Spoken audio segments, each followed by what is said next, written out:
lovely brown from this magnificent little backwater here on a willow grub. You need a rod with a bit of power to steer them around, particularly when you haven't got a lot of room. Stalker Legend, the ideal rod for this sort of situation. Get one and you're going to be successful.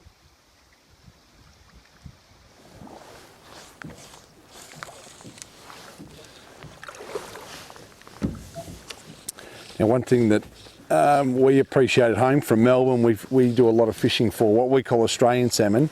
You guys call karwai, and I think you guys take them a bit for granted as well, but they're an amazing fish to catch on fly, you know. Yep, no, you're right, Gavin, and we do take it for granted. And those rivers we're talking about, all up the west coast, they've got them in. They'll start to come in November, December, yep. January, February, and they're great fun on the fly. Oh yeah, yeah. They're great. It's worth the effort. Yeah. Yeah.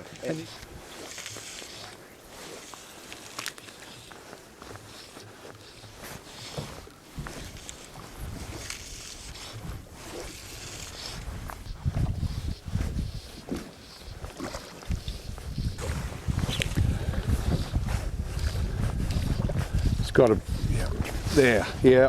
You could just tell there's just that little tree in there and a little tussock, and he's off.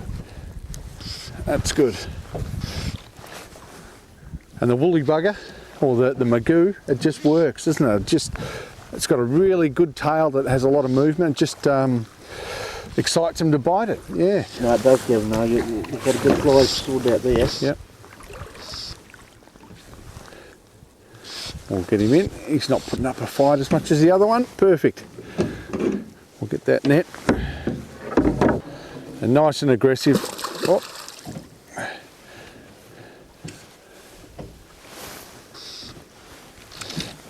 Oh. Yeah.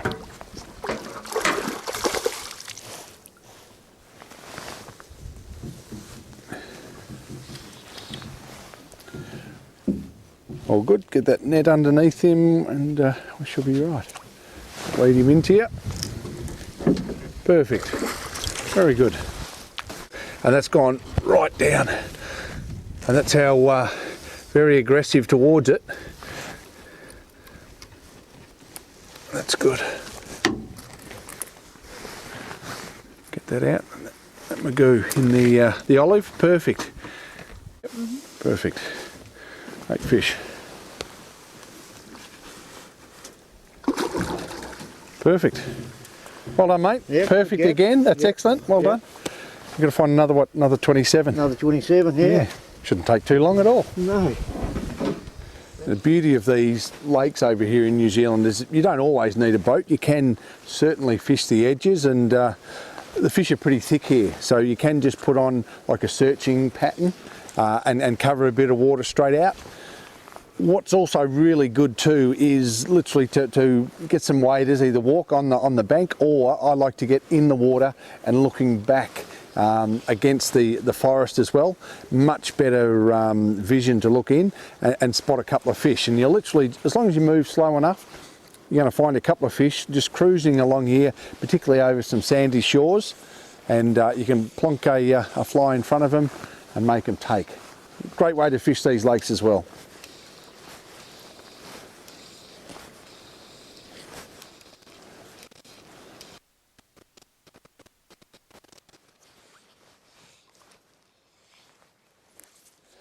We've just come to another edge of the lake here, and we've swapped to a nymph underneath the dry.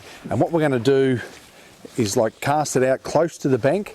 If you can imagine all these trees, you can imagine what could be falling off there at times. So these fish are going to be attuned to that plop, and they're going to come over and have a look. So they could come up and hit the dry as if it's like an insect has fallen.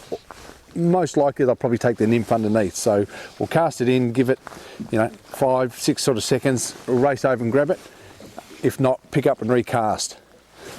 And hopefully we might even see a few fish cruising along, we can put it in front of them. But just a different technique that you can use when you're fishing different types of lakes.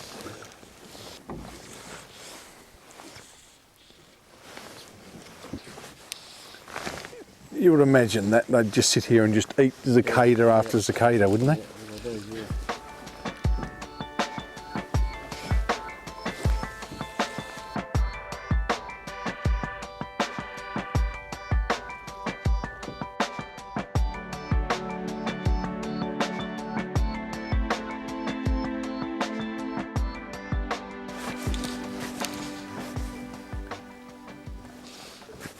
There, yep, perfect.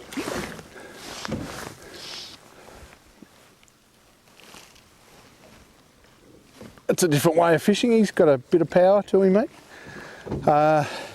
We've had a few casts just throwing it right in there and just waiting that little bit of time, and they do jump straight onto that nymph, don't they? They do. They're, and why wouldn't they? You can imagine these trees, you just look through that and there'd be stuff falling off that non-stop. It's quite deep. I haven't had a look at him yet, but all the fish out of here are just amazing, aren't they? Just good browns. Yeah, they're great. They're all wild fish. There's no stock fish here. They're all natural spawners. Yep. And the longest is an hour and a quarter to land one. Yeah, right. Spot here one day. Yeah. Yep. Yeah. Hour and a quarter to the client. Yeah. But he'll try and weed you that. I was just exactly. There was just quite a lot of timber that you could see as well, but yeah.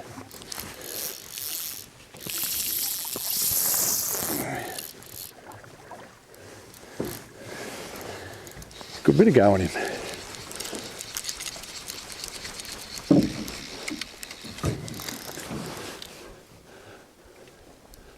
Yeah, nice fish. I mean, just good bit of power in there.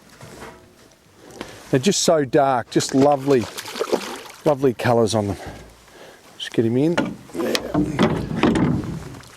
Perfect. Well done. So that was a good change up that that Brent said we'll try something a little different. So we've gone to a like a royal stimulator. I'll grab this out in a minute once he gets that out there. Oh.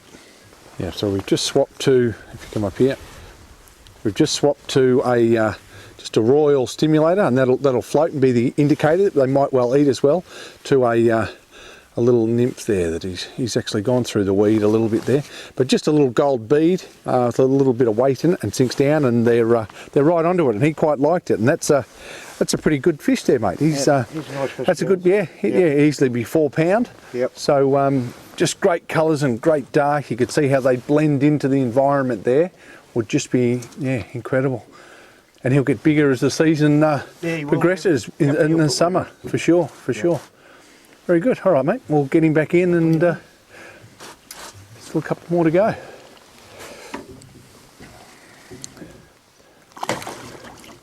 Perfect. Well done.